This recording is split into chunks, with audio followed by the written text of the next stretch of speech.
नफ्स, ये नफ्स जो है सबका बाप है, इसी ने इब्लीस को मरवाया। और नफ्स मेरे दोस्तों, एज ए स्पोर्ट्समैन बता रहा हूं, एज ए न्यूट्रिशन बता रहा हूं, जो नफ्स सबसे ज्यादा बिगड़ता है ना, तगड़ा होता है, वो ये खानों की वजह से होता है, पकौड़े समोसे। ये जो है मेरे दोस्त, हमारे यहाँ खा ना, हम कह रहे खा ना। हजरत मोहम्मद सल्लल्लाहु अलैहि वसल्लम की बीवी फरमा रही है, मेरे नबी के जाने पर पहली बिदा पेट भर के खाना शुरू हुई, कुर्ब क़यामत की अलामत है, मोटे पेट होंगे।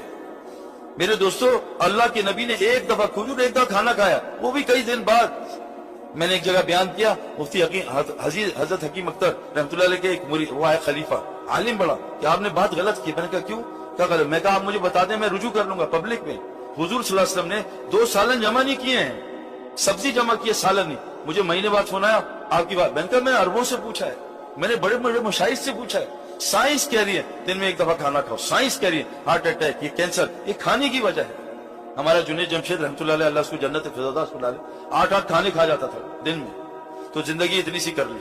मैं अभी एक बूढ़े से मिला, क्योंकि उसको बीमारी थी, उसकी उल्टी हो जाती थी, उसको भूख लग जाती थी, लेकिन 50 साल में अपना रिस्क पूरा कर गया।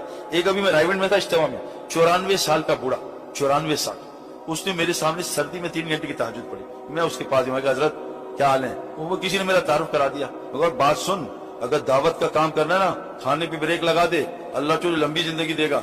मैंने जिंदगी में कभी 2 दफा खाना नहीं खाया, और मैंने जिंदगी में कभी 2 सालन जमा नहीं किए, और मैंने जिंदगी में कभी रेस्टोरेंट में खाना नहीं खाया। तुझे अगर ये 3 चीजें कर ले, अल्लाह तुझसे काम लेगा, तेरे दिल को नूरानी करेगा। फरमाया एक सहाबी है, अल्लाह के रसूल, मेरा दिल बहुत, मेरे ना, मुझे पेट की बीमारी है, 1 साल से ठीक नहीं हो रही। हयात सहाबा में लिखा है, अल्लाह के नबी ने दम किया, ठीक हो गई। उस सहाबी को क्या नहीं आता होगा उनको कुरान हदीस? तो अल्लाह के नबी ने दम किया, ठीक का क्या हुआ? कहा जो तूने खाना खाया था, किसी गरीब की हिर्स उस खाने पे लगी थी। से हमारे वासी मौलवी साहब उल्टा फरमाते थे, जो रेस्टोरेंट के खाने खाता उसका दिल कभी नूरानी नहीं होगा, उसको कभी अल्लाह से बातें करने मजा नहीं आएगा, उसके नमाज में कभी दिल, उसकी तिलावत में हाँ ऊपर से चलेगा, उसका दिल कभी नूरानी नहीं होगा। मेरे दोस्तों, अल्लाह के बाद नफ्स जो तगड़ा होता है वो खाने की वजह से होता है। अल्लाह हजरत उमर रज़ियल्लाहु अन्हु, आपका बेटा आपके लिए सालन बनाया, आपने गुस्से से हटा दिया। कहा बजान ये क्या कर रहे हैं? कहा तू ये क्या खिला रहा है? कहा गोश्त। कहा गोश्त की चर्बी है, तेरे बाप ने इस्लाम लाने के बाद 2 सालन नहीं खाए, चर्बी अलग सालन है। अल्लाह के नबी सल्लल्लाहु अलैहि वसल्लम ने कहा सिरका अलग सालन है। मेरे दोस्तों, एज स्पोर्ट्स से मुझे लोग कहते हैं कि जी आप फिट कैसे हैं? मैं फिटनेस कोई ट्रेनिंग नहीं करता, मैंने अपने खाने पे, चाहे कोई मर्जी हो, मैं रात को खाना नहीं खाता हूँ, बिल्कुल नहीं खाता हूँ। अभी खाऊंगा मैं, रात को खाना खा के सो जाने से अल्लाह की कसम दिल तो मुर्दा होता है, इतनी बीमारियां आती हैं सोच नहीं सकते। फिर हमें लोग कहते हैं यार ये अमल करता है, ये तरह बीमार क्यों रहता है? फिर इसको सूरह फातिहा से शिफा क्यों नहीं मिलती? एक तरफ बारिश में सुराख है, ऊपर से पानी डाले जा रहा है, एक तरफ से गुलाब जामुन खा रहा है, ऊपर से जो है शुगर के इंजेक्शन लगा रहे हैं।